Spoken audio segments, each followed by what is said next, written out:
So I know most of you have already seen this video by Mark Zuckerberg where he's kind of, bending the knee. Did you guys know about what Trump wrote in a recent book?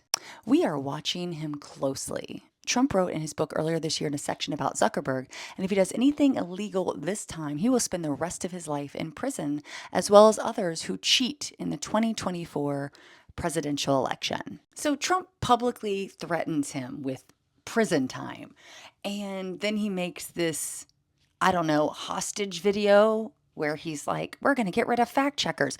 Yet, wasn't this also you after the Biden win in 2020? We began to face new kinds of threats, and after years of preparation, we were ready to defend against them.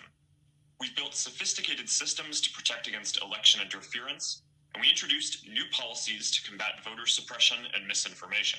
Still, the pandemic created new challenges. How to handle misinformation about COVID and voting by mail, how to prepare people for the reality that results would take time. We worked with local election officials to remove false claims about polling conditions that might lead to voter suppression. We partnered with Reuters and the National Election Pool to provide reliable information about results. We attached voting information. Now, he's admitting that he did all of these things while Trump was still in office leading up to the 2020 election. He felt it was critical to combat the disinformation and misinformation and possible infiltration of foreign intelligence. And he publicly said, like, we did these things because it was important. And now he makes this recent video.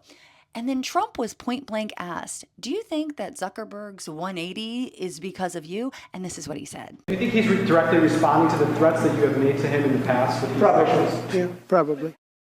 I just want to be clear that when Meta creates policy as a privately owned business to combat dangerous rhetoric and disinformation and misinformation, that is not an infringement of your First Amendment right. But when a president-elect directly threatens the owner of said social media platform, forcing him to change the way he runs that, that is actually an infringement on First Amendment rights.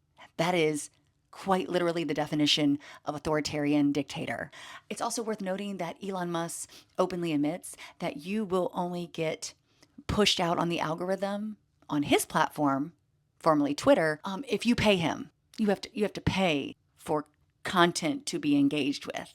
Are we seeing a problem here?